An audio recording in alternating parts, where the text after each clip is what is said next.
अस्सलाम वालेकुम नाजरीन, स्पेयर न्यूज़ नेटवर्क में खुश आमदीद। 8 बजे की हेडलाइंस के साथ मैं हूं आपकी host Laila Iqbal. Senate election में हुकूमत को बड़ा सरप्राइज देंगे, अब सिलेक्टेड के घबराने का वक्त आ गया है। आसफ अली जरदारी ने यूसुफ रजा गिलानी को इस्लामाबाद की नशिस्त पर अपसेट का यकीन दिला दिया। गिलानी की आसफ जरदारी और बिलावल से अहम मुलाकात। अपोजिशन ने सदारती ऑर्डिनेंस गैर आइनी करार दे दिया। रजा रबानी ने सदर के खिलाफ मुआवजे की तहरीक लाने की धमकी दे दी। बाबर रहमान बोले 100 बिस्मिल्लाह, मुआवजे की तहरीक 100 दफा लाएं, नाकामी होगी। जहलम गोलियों की आवाज से गूंज उठा, पुलिस मुकाबला में 2 मुंशियात फरोश हलाक, 4 गिरफ्तार।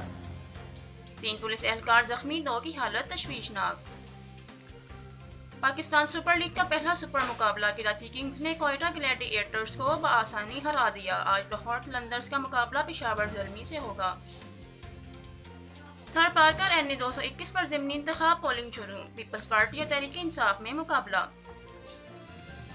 PTI और नून लीग की कामयाबी के दावे, इलेक्शन कमीशन चुप। NA 75 का नतीजा रोक लिया। इलेक्शन चोरी हुआ, दोबारा करवाया जाए, मरियम नवाज के इल्जामात से भरी प्रेस कॉन्फ्रेंस। इलेक्शन कमीशन के स्टैंड लेने पर हैरत का इजहार।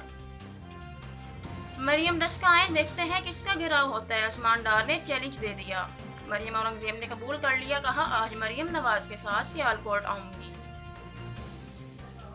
नौशहरा में शिकस्त, वज़ीर आला खैबर पख्तूनख्वा का एक्शन। परवेज खटक के भाई लियाकत खटक वजारत से फारिग।